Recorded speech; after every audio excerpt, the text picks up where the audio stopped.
다윗과 솔로몬은 몇 가지 점에서 좀 비슷한 점이 있습니다. 다윗도 그렇고 솔로몬도 그렇고 첫 번째 아들이 아닙니다. 다윗은 8번째 아들이고요. 솔로몬은 11번째 아들입니다.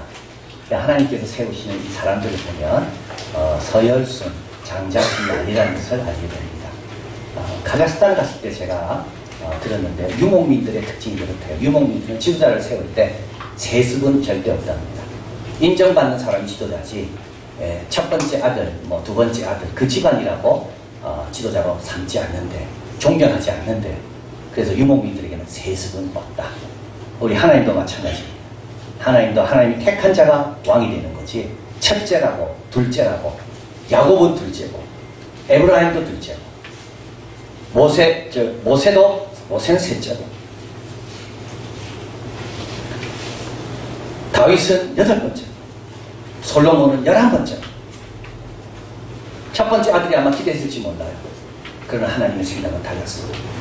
두 번째로 같은 점은 분명한 사명이 있었습니다. 다윗은 군인으로서 나라를 세우는 일입니다. 솔로몬은 건축가로서 성전을 짓는 자기에게 주어진 분명한 사명. 또 이들은 왕 같은 제사장이었습니다. 다윗도 솔로몬도 평신도입니다. 왕입니다.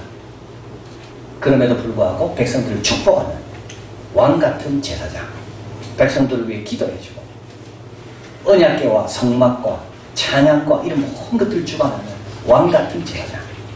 또 이들의 같은 점은 통일왕국을 다스렸습니다. 이스라엘 역사 가운데 가장 번성했던 시기, 바로 다윗과 솔로몬의 두 시기입니다. 다윗은 나라를 이어받을 때 아주 불안한 상태에서 이어받았고요. 나라를 안전하게 만들고 확장시키고 그 아들에게 솔로몬에게 물려주었어요. 솔로몬 때 이스라엘은 확장되고요. 평안했습니다. 그 다음에는 반란이 일어나고 나라가 돌로 갈라집니다. 그 이스라엘 역사 가운데 제일 황금기는 언제냐? 다윗과 솔로몬 두 사람이 다스릴 때가 제일 황금기였다. 근데 다른 점이 좀 있습니다. 첫 번째는 뭐냐면 신앙 표현이 다릅니다. 다윗은 신앙 표현이 분명했습니다. 다윗을 보면 저 사람은 하나님을 사랑하는지 분명하게 아무도 오해하지 않습니다. 솔로몬은요, 애매한 게 너무 많아요. 저 사람이 하나님을 사랑해서 저러는 건지 사랑이 없는 건지 아니면 정자인 건지. 솔로몬은 다른 사람들에게 좀 이렇게 추측하도록 다른 사람들의 생각을 좀 힘들게 하는 솔로몬입니다. 저 사람 믿음이 있는 건지 안 그럼 정자는 건지. 다윗 볼 때는요 분명합니다. 다윗은 표현이 분명합니다. 하나님에 대한 표현이 분명합니다. 다윗은 하나님에 대한 예배드리는 거 보면 와, 다윗은 하나님 정말 사랑하는구나. 솔로몬은 사랑하는 건지 정자는 건지 속이 깊은 건지 원래 말이 없는 사람인지 정말 애매해요. 여러분 신앙생활 할 때 좀 그렇게 하지 마시기 바랍니다. 어디 가서 식사하실 때 제대로 기도하시기 바랍니다. 점심 식사할 때, 밥 먹을 때 남 본다고 오면서 기도했다 이러면서 바로 드시고 그러지 마십시오.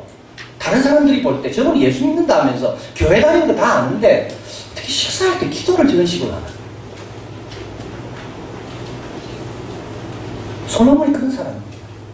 성전을 지었는데 7년 짓거든요. 자기 집을 짓는데 13년 짓습니다.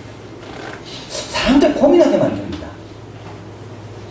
자기 일에 바빠서 자기 집에 관심이 없어서 오래 걸린 건지 자기 집에 관심이 너무 많아서 14년 걸린 건지. 스바 왕이 와서 솔로몬을 칭찬합니다. 당신에게 지혜를 주는 하나님을 칭송할지어다. 이때 솔로몬은 그냥 가만히 있습니다. 다윗 같았습니다. 아니, 하나님이 더 영광 받으셔야 돼요. 솔로몬은요 가만히 있습니다. 표현이 다르다. 표현이. 두 번째로 회개하는 자세가 다릅니다. 다윗은 즉시 회개합니다. 다윗은 나단 선지자가 죄를 지적했을 때, 갓 선지자가 죄를 지적했을 때 다윗은 바로 그 자리에 없게 됩니다. 남과 비교하지 않습니다. 핑계대지 않아요. 변명하지 않아요. 다윗은 내가 여호와 앞에 큰 죄를 지었다. 3일 동안 침상을 지었습니다. 기도합니다. 솔로몬은요 하나님이 두 분에 나타나서 그러지 말라고 지적해도 아무런 반응이 없습니다. 소비 성향이 또 다릅니다. 다윗은 뭔가 생기면 하나님께 가져왔습니다. 그래서 성전 지을 재료를 엄청나게 많이 준비합니다. 수도 셀 수 없을 정도로. 자기는요 검소했습니다. 솔로몬은요 뭐만 생기면 금 가지고 방패 만들었어. 방패는 금은 필요 없는 거거든. 집에 걸어두려고. 사치한다. 솔로몬 나중에 큰 상아를 가지고 보좌를 만듭니다. 보좌는 6계단입니다. 그리고 6계단마다 각 계단마다 사자상들이 있습니다. 12사자상이 있고 상아를 만들었고 그 위에 자기가 앉아서 판결을 내립니다. 소비 성향이 완전 달라. 다윗은 검소했어. 그러나 아버지에 대해서는 부유했어. 솔로몬은요, 자기를 위해서 부유한 사람.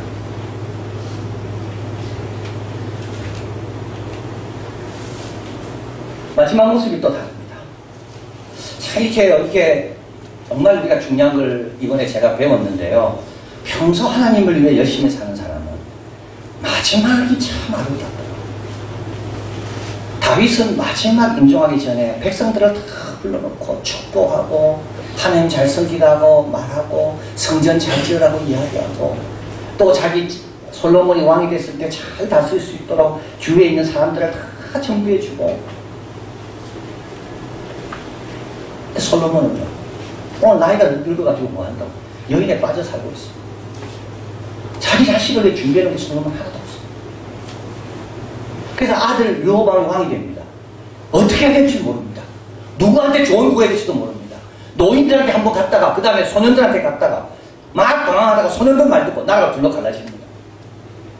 우리 예수님께서 십자가에 달리기 전에 죽을 때가 오신 줄 알고 제 아들을 사랑하기를 끝까지 사랑했다고 해요. 우리 예수님은 늘 마음이 제 아들에게 있었기 때문에 마지막 순간이 그렇게 아름답게 되는 겁니다. 그런데 솔로몬은요, 표현도 그렇지요, 소비 성향도 그렇지요, 회개도 안 하지요. 그러니까는 자기의 마지막이 왔는데도 뭘 할지 모르는 거예요. 그래서 다윗은 죽으면서 죽고 난 다음에 솔로몬에게 좋은 나라, 좋은 신하들, 좋은 교훈들, 예비된 은총을 남겼다면 솔로몬은요, 막 주위에서 반란이 일어나고, 오늘 예루살렘 한번 보십시오. 성전만 있어야 되는 이곳에 이방 신상들이 여기저기 막 세워져가지고 그 앞에 절하는 무리들이 성전 주위에 쫙 있는 겁니다. 솔로몬이 이걸 물려준 겁니다. 받을 때는요, 정말 좋은 걸 받았다. 매튜 헬리언은 이렇게 이야기합니다. 금이 빛을 잃었다. 정금이 변했다. 어떤 배도 이보다 더 처참하게 난파된 적은 없다. 어떤 왕관도 이보다 더 처참하게 더럽혀진 적은 없었다.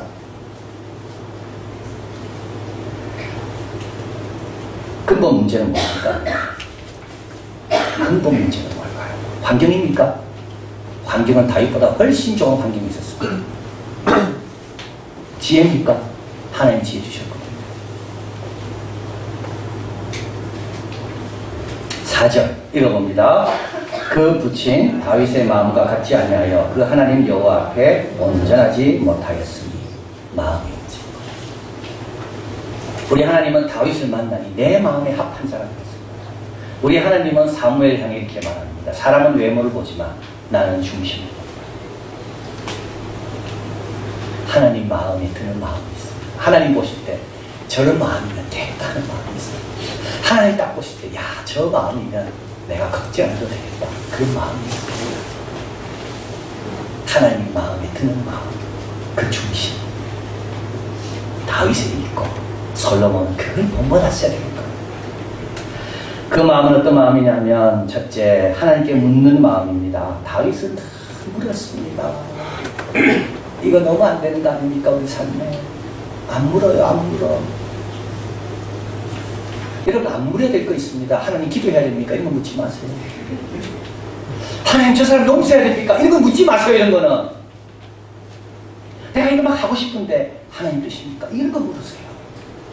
나 내 계획이 있습니다. 그런 거 물으세요. 이번 작년 성경학교 이런 거 묻지 마세요. 당연히 와야 되는 거예요. 이런 거는 내가 그 열심히 다녀야 됩니까? 이런 거 묻지 마세요. 이런 거는 이런 거 묻는 건 주님 중심을 보고요, 기분 나빠하십니다. 행하면 되지. 이런 거는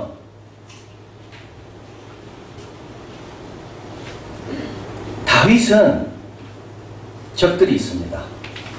참 올라가기 괴롭습니다. 하나님께 묻습니다. 올라갑니까? 올라갑니다. 크게 승리했습니다. 두 번째 또 싸워야 될 때가 왔습니다. 다윗은 여전히 묻습니다.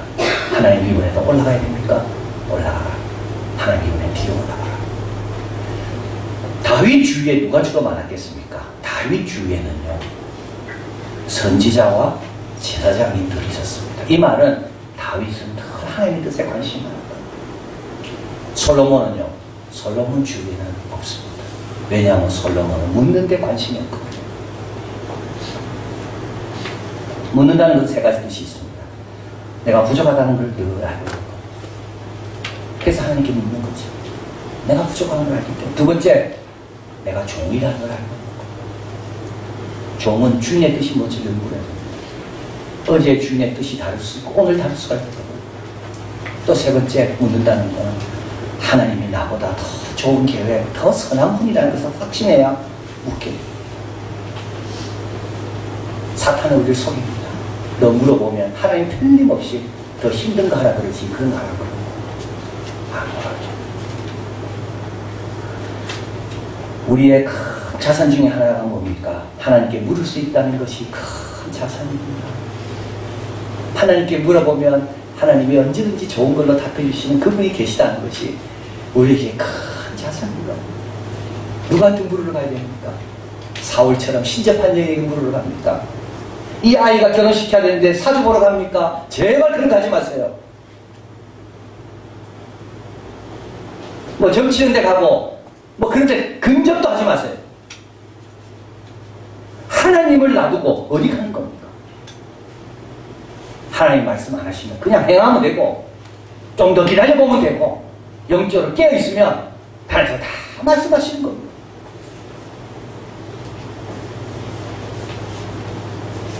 다윗은 하나님께 늘 묻습니다. 그래서 다윗은 언약궤를 모셔오는 이유도 물으려고 모셔오는 것. 두 번째로 다윗의 마음, 하나님의 마음에 합힌 마음은 나눠지지 않는 마음입니다. 78편 70절 읽어봅니다. 이에 제가 그 마음에 성실함으로 드리고 그 손에 공교함으로 지도하였더라. 여기 마음의 성실함이라는 것은 두 마음이 아니라는 것. 여러분 일하는 거 보면 두 마음이지 한 마음인지 알 수 있죠. 저 사람 지금 마음이 여기 있는지 마음이 엉뚱한 데 가 있는지, 몸은 여기 있지만 마음은 저기 있는지. 일하는 사람 보면 압니다. 저 사람은 진정성이 있는지 안 그러면 그냥 형식적으로 와 있는지. 다윗은 매사에 두 마음이 아니라 한 마음으로, 양을 칠 때도 한 마음으로, 백부장, 천부장, 사울이 시기에서 시킬 때도 그 가서 열심히, 그래서 백성들이 다 좋아하는 거. 여러분 대화할 때도 진정성 있게. 이게 다윗입니다. 그런데 이 한 마음이 딱 갈라지려고 할 때가 있습니다. 언제냐면 힘들어질 때. 내가 뭘 포기해야 될 순간이 올 때, 이때 다윗은 어떻게 했을까요? 내가 힘들어지더라도 하나님을 놓지 않았어. 이게 다윗입니다.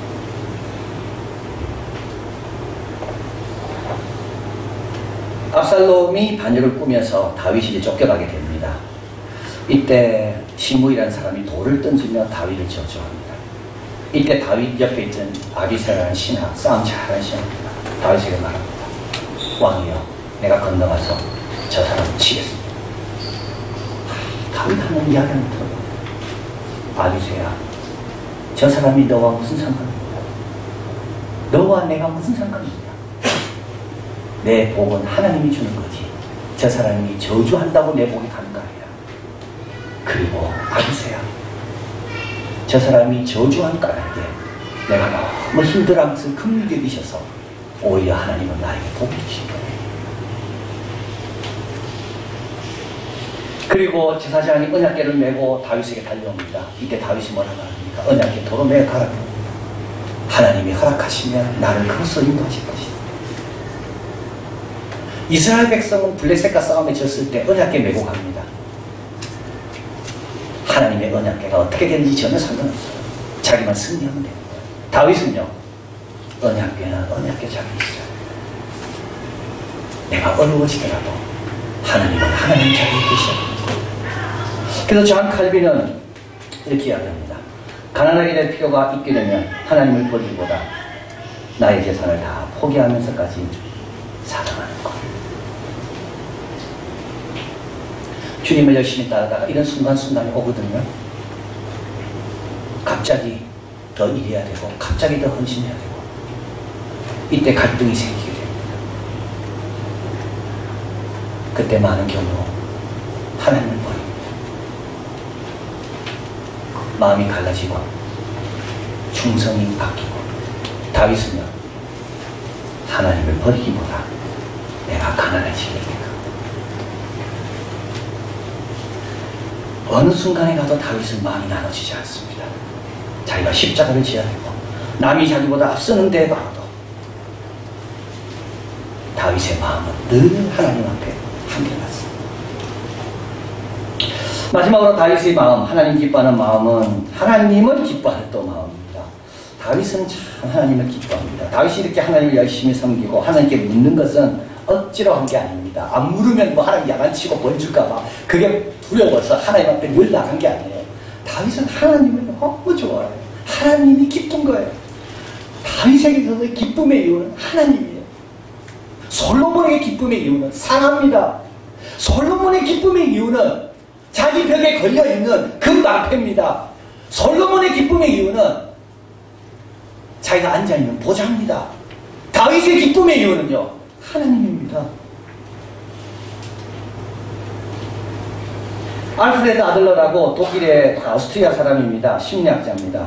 그래서 보통 지금 정신분석 심리학에 칼 융과 프로이드와 이 알프레드 아들러 이 세 명이 대표적인 심리학자라고 기초를 놓은 사람이라고 이야기하는데 이분은 프로이드 밑에 있다가 프로이드를 깨치고 나왔습니다. 프로이드 이론이 틀린 게 많더라는 거예요. 모든 걸 성적으로 과거로 이런 게 틀렸다는 거예요. 이 사람은 뭐로 해석하는가 하면 인간의 성격은 공동체가 중요하다는 것을 이 사람이 여기서 강조합니다. 오늘날 일본에서 이분의 책을 갖고 내용 갖고 새롭게 이렇게 적용한 책들이 지금 많이 나와 있죠. 뭐 미움받은 용기, 이 알프레드 아들러의 이제 그 했던 말을 가지고 이제 적용한 내용들입니다. 이분에게는 공동체가 아주 중요합니다. 인간은 공동체와 살고 있기 때문에 성격이라는 것이 좋고 나쁘고도 공동체 안에서 결정되는데 공동체를 방해하는 것이 있다. 근데 그게 뭐냐면 공동체 안에서 내가 원하는 것. 참 이게 인간의 모습. 그게 뭐야? 허영심이라는 거. 허영심은 뭡니까? 남으로부터 인정받고자 하는 동기에서 나오는 마음입니다. 더 인정받아야 돼. 내가 더 드러나야 돼. 근데 그걸 어디서? 공동체에서.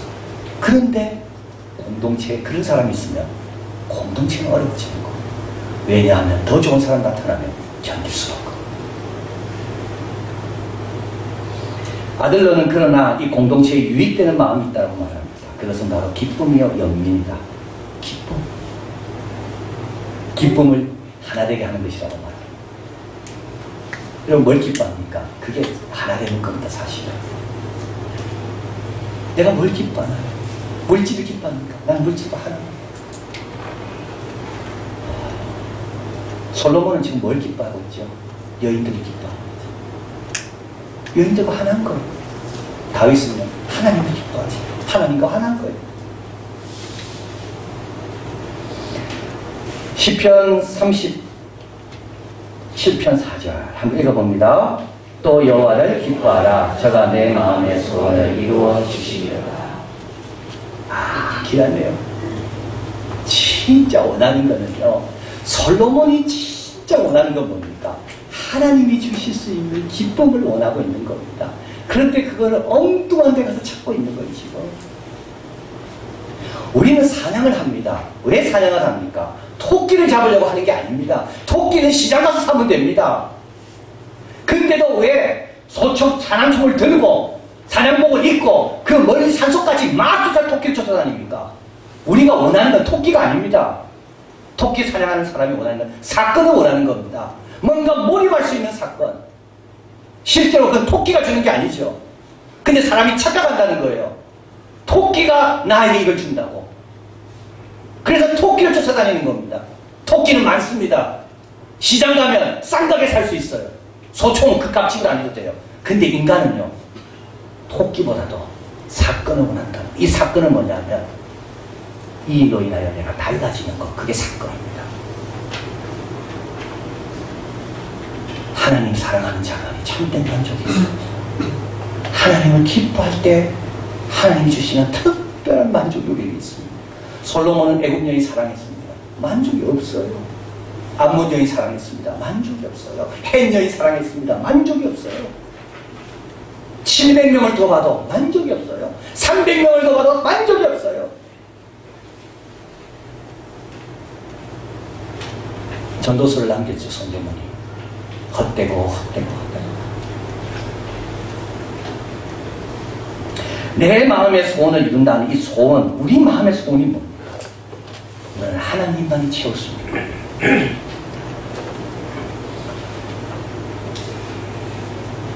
지난 6월 17일입니다. 지난 수요일날 저녁 9시 미국 남부 제일 오래되고 큰 교회입니다. 1816년도에 창설된 흑인교회입니다. 흑인 인권운동의 성지와 같은 교회입니다. 그래서 흑인들이 반란을 일으킬 때 제일 처음에 1820년 이때 이 교회에 모여가지고 반란을 일으키게 했어요. 아주 그 고딕 건물로 벽돌로 지은 아주 중앙에 있는 찰스턴 도시의 중앙에 있는 흑인교회입니다. 수요일날 저녁에 여기에서 우리 담임 목사입니다. 41살밖에 안 됐습니다. 교인들이 모여서 성경 공부를 하고 있는데 21세 백인 청년이 들어와서 이 흑인들 다 죽어라 이러면서 총을 쏘아서 목사님도 돌아가시고 부목사도 돌아가시고 그리고 나머지 7명, 그래서 총 9명이 성경 공부하다가 그 자리에서 죽었어요. 그러고 나서 이제 지난 금요일입니다. 찰스턴시에서 이 담임 목사님은 주상원 의원이었기 때문에 이제 교회장이면서 동시에 또 시에서 또 시의회장으로 이제 장례식이 장례식이 열렸습니다. 이때 이제 바락 오바마 대통령이 이제 거기에 참여하게 되고, 그러면서 바락 오바마가 대통령이 이제 추도사를 하게 됩니다. 근데 이 추도사는 그동안 바락 오바마 대통령이 했던 수많은 죽음을 기념하는, 애도하는 추도사와 완전히 달랐습니다. 대통령은 다 그렇습니다. 정치적인 메시지를 줄 수 있기 때문에 언어 사용을 아주 조심합니다. 그 의도적으로 때로는 정치적인 어떤 의도를 갖고 말할 경우도 있습니다. 근데 이날은 그게 아니었어요. 이날은 거침없이 설교를 해댔습니다. 이렇게 말했어요. 여기 돌아가신 이분들은 좋은 사람들이고 귀한 사람들이고 하나님을 경외하는 사람들입니다. 이들의 삶의 형편은 다 달랐어도 이들은 하나님을 향한 헌신에 있어서는 하나였다. 이들이 그날 성경 공부할 때 21세의 그 청년이 문을 열고 들어와도 이들이 막지 않은 이유는 하나님의 집은 누구나 올 수 있어야 했기 때문이다. 하나님은 이들의 죽음을 헛되지 않게 하실 것이고 신비로운 미스터리어스 방법으로 아주 신비롭게 이들의 죽음을 통하여 하나님이 원하는 일을 이루어가실 거다. 지금까지 이들은 은혜 가운데 있었고 지금 죽어서 은혜의 자리에 가 있다. 이들이 남겨놓은 은혜가 있고 우리에게는 천국 갈 때까지 이 은혜가 우리와 함께 할 것이다. 그러면서 죽은 사람의 이름을 부르면서 They got to find grace. 이 사람도 은혜를 발견했다. 이 사람도 은혜의 자리에 가 있다. 그리고 바락 오바마가 어메이징 그레이스 노래를 불렀어요. 한번 보시겠습니다. Amazing grace. Amazing grace.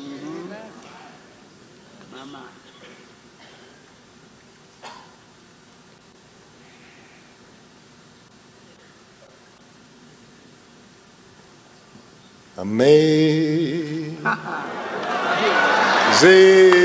grace, how sweet the sound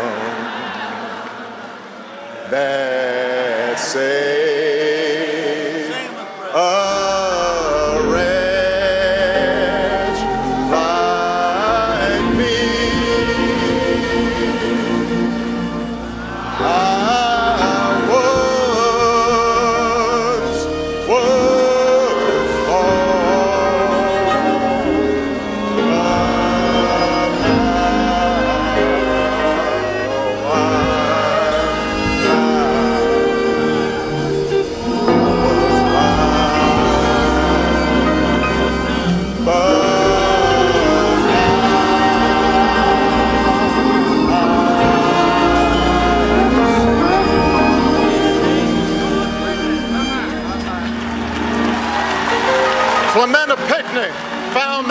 grace. Cynthia Hurd found that grace. Susie Jackson found that grace. Ethel Lance found that grace. DePayne Middleton Doctor found that grace. Tywanza Sanders found that grace. Daniel L. Simmons Sr. found that grace. Sharonda Coleman Singleton found that grace. Myra Thompson found that grace.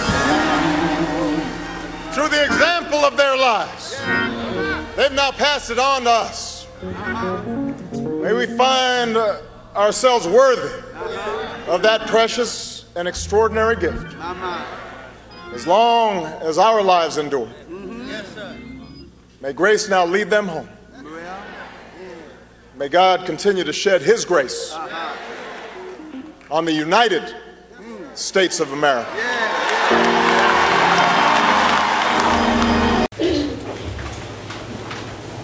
다윗은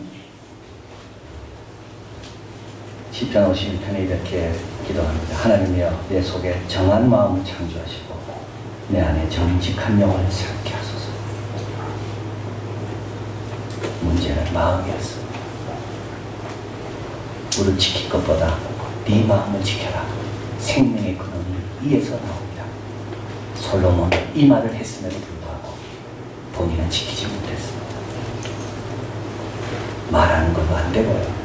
기도해야 돼요. 하나님, 나에게도 아버지 마음에 합한 마음을 주셔서 그리고 이 마음이 늘 새로워지도록 하라. 그러면 받은 은혜 잘 이어갈 뿐만 아니라 더 은혜를 예비하는 복된 자들이 될 줄 믿습니다. 기도하겠습니다.